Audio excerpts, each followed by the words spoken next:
Magandang araw sa inyo mga bay. Welcome back ulit sa ating channel and update lang tayo mga bay sa roster or lineup ng Magnolia Chicken Templados Hotshots para sa PBA Commissioner's Cup 2026.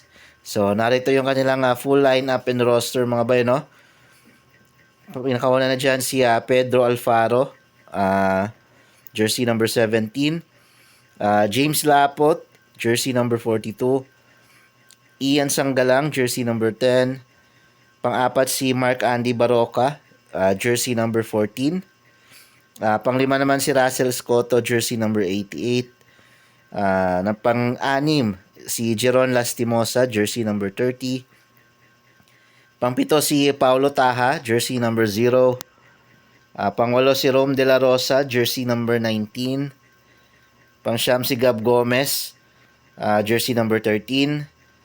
Pang-sampu si Polly, jersey number 3. Pang-labing-isa si Rafi Birano, jersey number 41.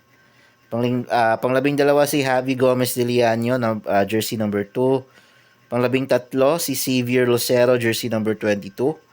Pang-labing-apat naman si Chris Kun, jersey number 6. Pang-labing-lima naman si L.A. Tenorio, jersey number 5.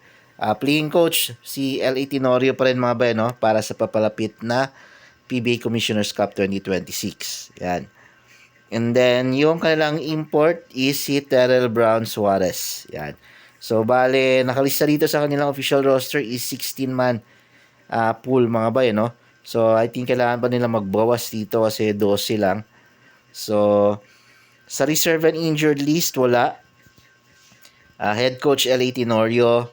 Assistant coach Juni Soler, Kirk Collier, Monch Gavieres, Tony Boy Espinosa, Mon Jose Angelito Esguera, Paul Sorongon, Julian Ramos. And team manager nila si Alvin Patrimonio and team governor si Jason Webb. So, yan mga bay ang kanilang full roster para sa PBA Commissioner's Cup 2026 para sa Magnolia Chicken Templados Hotshots.